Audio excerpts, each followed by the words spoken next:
এবার ইরানেও colour revolution ঘটাতে উঠে পড়ে লেগেছে যুক্তরাষ্ট্র। গত কয়েক বছর ধরে দেশটিতে বেশ কিছু গণ অভ্যুত্থান দেখা গেছে, কিন্তু এবারের বিক্ষোভটি দেশটির সরকার পতন ঘটাতে পারে বলে মনে হচ্ছে, কারণ এই ইস্যুতে মার্কিন যুক্তরাষ্ট্রের কুনজর পড়েছে। মার্কিন প্রেসিডেন্ট ডোনাল্ড ট্রাম্প বলেছেন, বিক্ষোভ দমনে প্রাণ ঝরানো হলে ইরানে হামলা চালাবেন তিনি। ইরানের অর্থনীতির দুরবস্থা নিয়ে জনগণের দাবি দেওয়ার ব্যাপারে ট্রাম্পের এত দরদ দেখা দিল কেন? দেশটির অর্থনীতির কোমর ভেঙে দিতে তো যুক্তরাষ্ট্রই সবচেয়ে বেশি তৎপর। ইরানি জনতার রক্ত ঝরলে যুক্তরাষ্ট্র কেন উদ্বিগ্ন? যেখানে মার্কিন অভিবাসন কর্তৃপক্ষের গুলিতে প্রাণ হারানোর ঘটনা নিয়ে যুক্তরাষ্ট্রই বিক্ষোভে উত্তাল, সেখানে ইরানের আন্দোলন নিয়ে ট্রাম্পের চোখে কেন কুমিরের অশ্রু? উত্তর সবারই জানা। যেখানে জ্বালানি তেল আছে, শুধু সেখানেই যুক্তরাষ্ট্র গণতন্ত্রের বড়ি বেচতে যায়। এই তামাশা আর নতুন নয়, বরং তা ট্রাম্পের বক্তৃতা বিবৃতিতে আগের চেয়ে খোলামেলা। ইরানে এবারের বিক্ষোভে মার্কিন যুক্ততার লক্ষণও স্পষ্ট। গত কয়েক বছরের আন্দোলনের মধ্যে সবচেয়ে বড় এবং আগের অনেক প্রতিবাদের তুলনায় অনেক বেশি সহিংস এটি। গুরুত্বপূর্ণ ভবনে আগুন দেওয়া, সর্বোচ্চ নেতার মৃত্যু চেয়ে স্লোগান, এসব দেখে 2024 ও 2025 সালে বিভিন্ন দেশে ঘটে যাওয়া বিভিন্ন আন্দোলনের সঙ্গে মিল পাওয়া যাচ্ছে।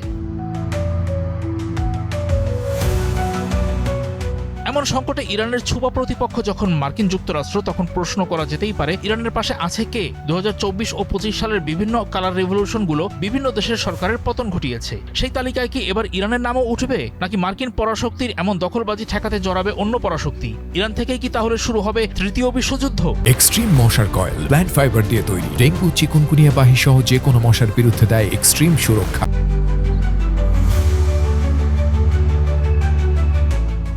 ডোনাল্ড ট্রাম্প বলেছেন, ইরান বিক্ষোভকারীদের উপর গুলি চালালে তাদের খুব কঠোর আঘাত সইতে হবে। তখন ইরানের চেনা মিত্র রাশিয়া কোথায়? দেশটি নীরব কেন? এমন প্রশ্ন ওঠার কারণ, সিরিয়া ও ভেনেজুয়েলাও তো রাশিয়ার মিত্র ছিল বলেই জানি। তো বাশার আল আসাদ আর নিকোলা মাদুরোর এই দুর্দিনে ভ্লাদিমির পুতিন কোথায় ছিলেন? আয়াতুল্লাহ আলী খামেনির বিপদেই বা তিনি কোথায় থাকবেন? নাকি ইরানও যুক্তরাষ্ট্রের ভোগে যাবে?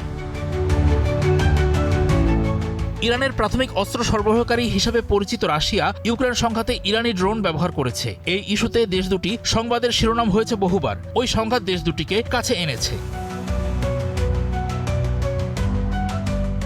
রাশিয়া কথার চেয়ে কাজে বেশি বিশ্বাসী, এমন করেই বলা হয়। যুক্তরাষ্ট্রের সাম্প্রতিক সামরিক পদক্ষেপ থেকে তৈরি হওয়া উত্তেজনার মধ্যে দক্ষিণ আফ্রিকায় শুরু হয়েছে যৌথ নৌমহড়া। রাশিয়া এখন সেখানেই, সঙ্গে আছে চীন আর ইরানের যুদ্ধজাহাজও। এক সপ্তাহের ওই মহড়ার মূল উদ্দেশ্য হল গুরুত্বপূর্ণ নৌ চলাচল পথ রক্ষা করা, অর্থনৈতিক কর্মকাণ্ডের নিরাপত্তা নিশ্চিত করা আর দেশগুলোর মধ্যে সামরিক অভিজ্ঞতা ও সক্ষমতা বিনিময় করা। আটলান্টিক আর ক্যারিবিয়ান অঞ্চলে যখন জ্বালানি তেলবাহী ট্যাঙ্কার দখলে নেমেছে যুক্তরাষ্ট্র, তখন চীন, রাশিয়া, ইরানের এমন মহড়া ট্রাম্পের জন্য স্পষ্ট ইশারা। মার্কিন প্রেসিডেন্ট সেই ইশারা বুঝবেন তো?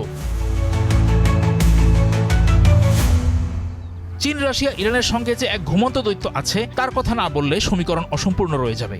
রাশিয়ার প্রেসিডেন্ট ভ্লাদিমির পুতিনের পাঠানো এক অভিনন্দন বার্তার জবাবে চিঠিতে তার প্রতি নিঃশর্ত সমর্থনের অঙ্গীকার করেছেন পারমাণবিক শক্তিধর দেশ উত্তর কোরিয়ার নেতা কিম জং উন। পুতিনের সব নীতি ও সিদ্ধান্তে নিঃশর্ত সমর্থনের ঘোষণা দিয়েছেন কিম। তার বক্তব্য স্পষ্ট, এখন চীন আর উত্তর কোরিয়ার মিত্রতাকে পুতিন ইরানের জন্য কিভাবে কাজে লাগাবেন তা হয়তো আগামী কয়েকদিনে পরিষ্কার হবে।